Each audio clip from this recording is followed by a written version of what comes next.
అర్ధచంద్రాకృతిలో ప్రవహించుచున్న భీమా నది. దీనికి చంద్రభాగ అనే పేరు కూడా కలదు. ఈ నదీ తీరాన్నే ఉన్నది పండరీపురము.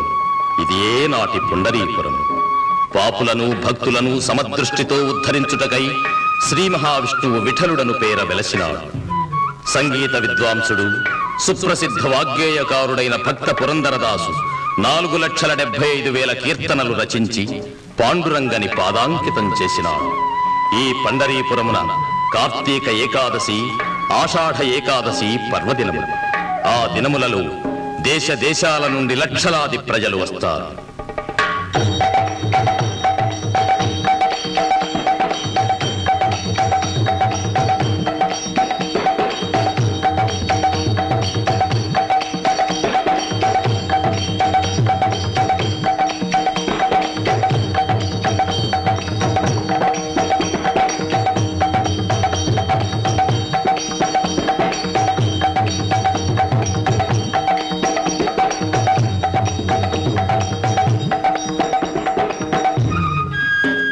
యాత్రికులందరూ జాతి మత కులాలనే భేదాలు మరచి చంద్రభాగ నదిలో స్నానాలు చేస్తారు. చిన్నలు పెద్దలకు, పెద్దలు చిన్నలకు నీళ్లు పోసి స్నానం చేయించడం ఇక్కడ ఒక విశేషం. స్నానానంతరం స్వామి దర్శనంకై వెళ్తారు. ఇక్కడ అణువణువున భక్తి, అడుగడుగున పాండురంగని కీర్తనలు. అంతటా సర్వసమతాభావం. వైకుంఠం నుండి స్వామిని భూమిపైకి రప్పించి ఇటుకరాతిపై నిలుచుండబెట్టిన మహాభక్తుడు పుండరీకుని దేవస్థానం. ఎల్లప్పుడూ భగవంతుని సన్నిధానంలో ఉన్న మహాలక్ష్మి ఇక్కడ రుక్మిణిగా వెలసింది. ఇది ఏ రుక్మిణీదేవి దేవాలయం. భక్తులను ఉద్ధరించుటకై ఇటుకరాతిపై నిలబడిన పాండురంగని దేవాలయం ఇది. ఈ స్వామి యొక్క భక్త కోటిలో మన కథానాయకుడు భక్త గోరావకుడు, విఠలుని మరో భక్తుడు నామదేవుడు. జై పుండరీక వరద విఠలే.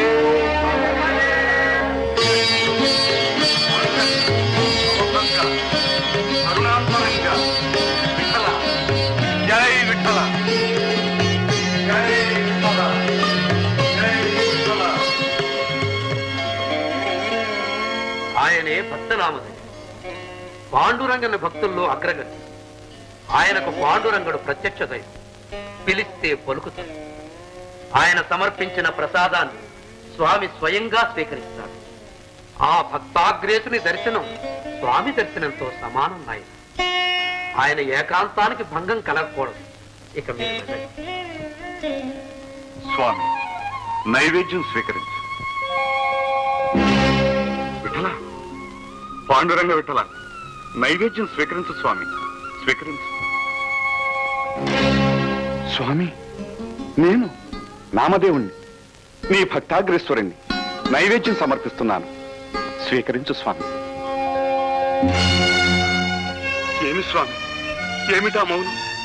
ఈనాడు ఎందుకు నైవేద్యం స్వీకరించుకున్నావు? నా భక్తిలో లోపం ఏమైనా ఉందా? నాపై నీ కృప సన్నగిల్లిందా? స్వామి, తెలియక చేసిన అపరాధం ఏమైనా ఉంటే క్షమించు. నైవేద్యం స్వీకరించు. స్వీకరించవా స్వామి, స్వీకరించవా? నామదేవా, ఎందుకు అలా విలపిస్తున్నావు? నా స్వామి, నా దైవం నా పిలుపుని వినిపించుకోలేదు, నాకు బదులు పలకలేదు, నా నైవేద్యం స్వీకరించలేదు. ఏమి కారణం? ఏముంటుంది? పాండురంగడు భక్తవత్సలు. ఈ మహాభక్తుని ఉద్ధరించడానికి ఎక్కడికి వెళ్ళినాడు? మహాభక్తుడా? నా స్వామికి నన్ను మించిన మహాభక్తుడా? ఎవరా భక్తుడు? విఠు, ఉండు నాన్న, వస్తున్నాను.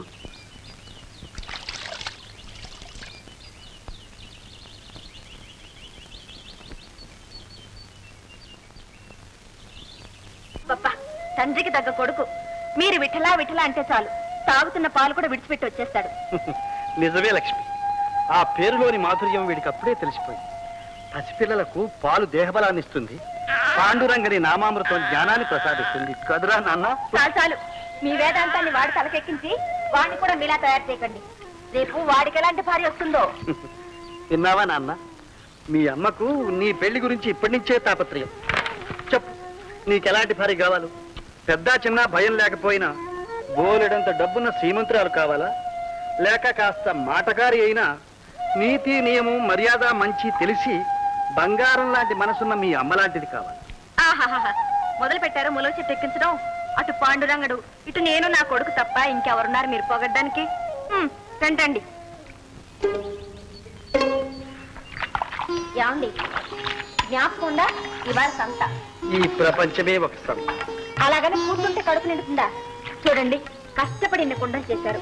వాటిని నమ్మి ఇంట్లో కావాల్సిన సరుకు తీసుకురండి. ఇవాళైనా కాస్త పెందరాడే భోంచేద్దరు గాని. లక్ష్మి, నీకెప్పుడు నా భోజనం, నా నిద్ర, నా సేవ గురించే గాని ఆ పాండురంగని గురించి ఒక్క క్షణమై. చూడండి, ఆ పాండురంగడు మీకు దైవం, మీరు నాకు దైవం. మీ సేవలో నా జన్మ తరిస్తే చాలు. లక్ష్మి, తన సేవలో నన్ను తరింప చేయడానికి ఆ పాండురంగడు నీలాంటి భార్యను చాలండి. రండి. ఇంకా నిద్రపోతున్నారు? ఊళ్ళో మగాళ్ళందరూ లేచి భార్యను చేత పతి సేవ చేయించుకుంటున్నారు. మీరు ఇంకా గుర్రు పెడుతున్నారు. లేవండి, నన్ను పతి సేవ చేయనివ్వండి. పడుకునగానే చేస్తూ. సరే. ఏమిటి ఇది? ఏమిటి ఏకాయిత్యం? పొద్దున్నే బింది నీళ్లు తీసుకొచ్చి నా నెత్తిన బాస్తావా? లేకపోతే ఏమిటండి, నేనేదో పతి సేవ చేద్దామని వస్తే. పతి సేవ కాదే ఇది, పతి చావు. పతి చావే. అవునులేండి, నేనేం చేసినా మీకు అలాగే ఉంటుంది. నన్నెందుకు మెచ్చుకుంటారు? అలా బయటకు వెళ్ళి చూడండి, ఆ లక్ష్మి ముందు నీళ్లతో బోరాకాళ్ళు ఎలా కడిగిందో. అందుకని బింది నీళ్లు తెచ్చి నువ్వు నా నెత్తి కడుగుతావా? ఇది నీకు పుట్టిన బుద్ధి కాదే.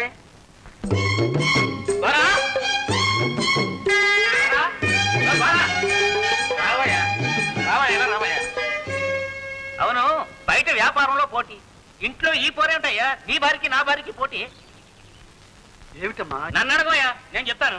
నీ భార్య ఒక ముంచి నీళ్లతో నీ కాళ్ళు కడిగిందట. అది చూసి ఈ మహాపతివ్రత ఒక బింది నీళ్లు తెచ్చి నా నెత్తి మీద పోసింది. ఇదిగో లక్ష్మి, నీ పతి సేవలో ఏమైనా ఉంటే గుట్టుగా ఇంట్లో చేసుకో. వీధిలో వెలగబెట్టావా, ఇదిగో ఇరుగు పొరుగు మొబైల్ బతుకు ఇలాగే అవుతుంది.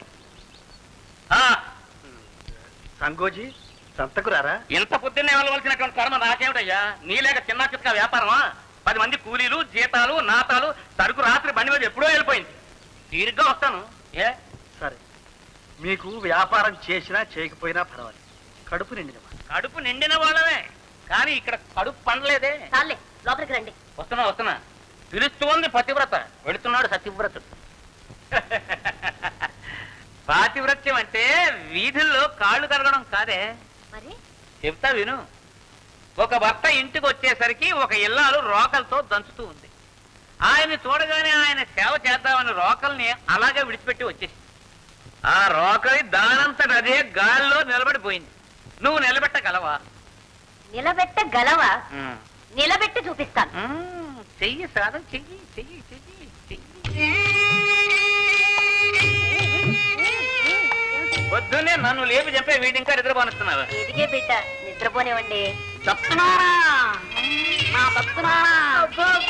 ఎంత ముద్దుగా పిలుస్తున్నాడు చూడండి.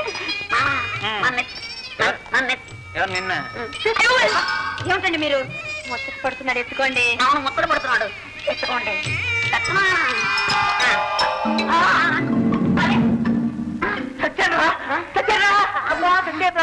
సత్యానంటావు, ఒక మాట చావు. నువ్వు సత్తే ఒక మాట చూడాలండి దత్తనానా. నువ్వా? అబ్బబ్బా, ఎందుకండి వాడిని అలా కసుకుంటారు? కసురుకోపోతే ముద్దెట్టుకోమంటావా? అవును, ఒక్కగాని ఒక దత్తు కొడుకు, చిన్న కుర్రాడు. తిట్టడానికి వీడే దొరికాడా? వీడే చిన్న కుర్రాడు, పెళ్లి చేసుకుంటే ముగ్గురు కానీ ఉండేవాడు. మరి నువ్వు కనలేదే? విన్నావా ఏం కూర్చాడు? తప్పు బాబాలు అనకూడదు. మరి నాకు పాలు కావాలి. నీ ఇష్టం రా. అంతే.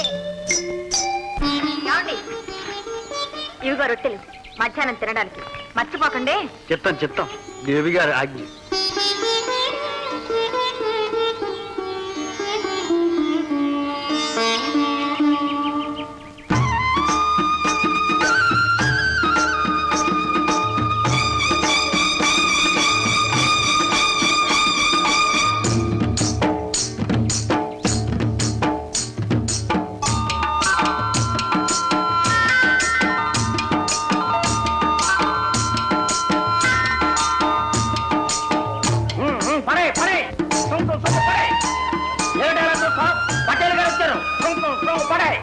ఇంకా మోనికాలేదు బాబు, అలా వెళ్ళి మేము అలా వెళ్ళగానే అన్ని అమ్ముకుని కూడా ఏదో చూస్తున్నావా?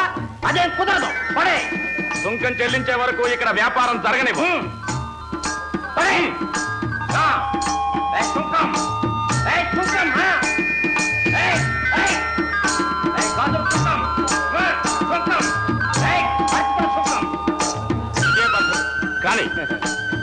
బాబు అమ్మాయి కుంకుమాయి చూడు బసవన్న, పడుచు పిల్లల దగ్గరికి నువ్వు రాకూడదు. నువ్వు అట్టేళ్ళి వసూలు చేయి, నేను ఇక్కడ చూసుకుంటా.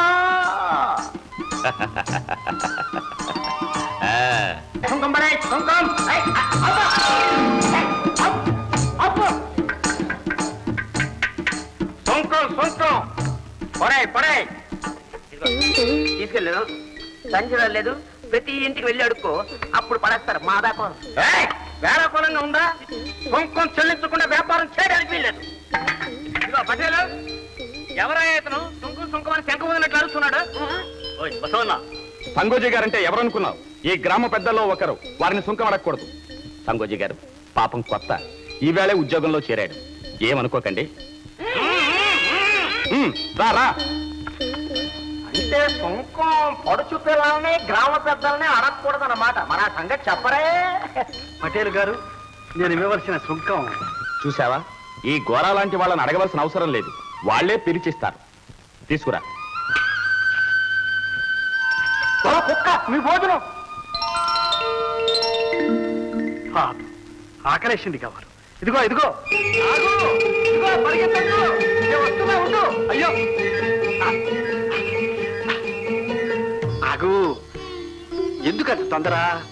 ఉండు. బాగా తిను, నేను నీళ్లు తీసుకొస్తా.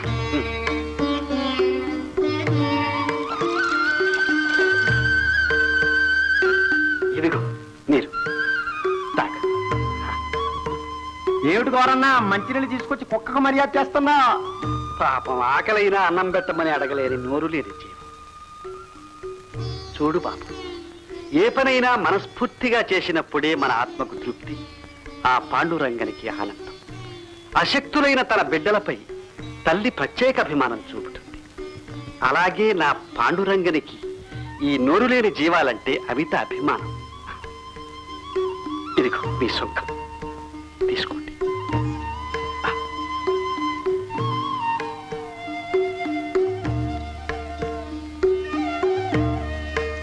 ఈ కుండ వెల ఎంత బాబు? ఇప్పుడు 6, మధ్యాహ్నం అయితే 8, రాత్రి అయితే 10. నా దగ్గర ఒక్క రూకే ఉంది నాయన. అయ్యో, తెల్లవారుజామున వచ్చిన ధర తగ్గదు కూతురా. అది కాదు బాబు, బీదదాన్ని ముసలిదాన్ని. ఇదిగో ముసలిదానా, ఏమండి నీ గోళ? అంగళకట్టంగా వెళ్ళు.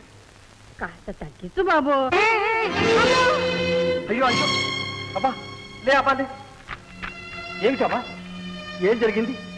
అన్నం వండుకొని కుండలేదు బాబు.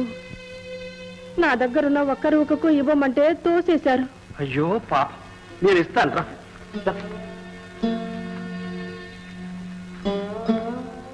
అక్కడ ఉండు. దీంతో అన్నం వండుకో, దీంతో పులుసు వండుకో. మంచినీళ్ల కోసం ఇది తీసుకోండి. ఆ పాండురంగడు నిన్ను నీ కుటుంబాన్ని చల్లగా చూస్తాడు. డబ్బు తీసుకో బాబు. వద్దు అమ్మా, నీ చల్లని దీవెనతో నేనే నీకు రుణపడి ఉన్నాను. వెళ్ళిదు, జాగ్రత్త. గోరా, నువ్వు ఇలా దాన ధర్మాలు చేయడానికి వీల్లేదయ్యా. పోనీలే సంగతి, నిస్సహాయులకు సహాయం చేస్తే నా పాండురంగడు సంతోషిస్తాడు. మేము ఏడుస్తాం. అదేమిటి సంకోచి? అవునయ్యా, నువ్వు ఉచితంగా ఇలా కొండలు ఇచ్చి పంపుతుంటే మా కొండలు ఎవడు కొంటాడు? కొండరు దత్తనా, కొండరు. మా వ్యాపారం దెబ్బతింటుంది. నువ్వు ఇలా దాన ధర్మాలు చేయడానికి వీల్లేదు. నా సొత్తు దానం చేయడానికి కూడా నాకు అధికారం లేదా? ఏమాత్రం లేదు. ఉందనుకుంటే నీ కొండలన్నీ పగలగొట్టే అధికారం మాకుంది.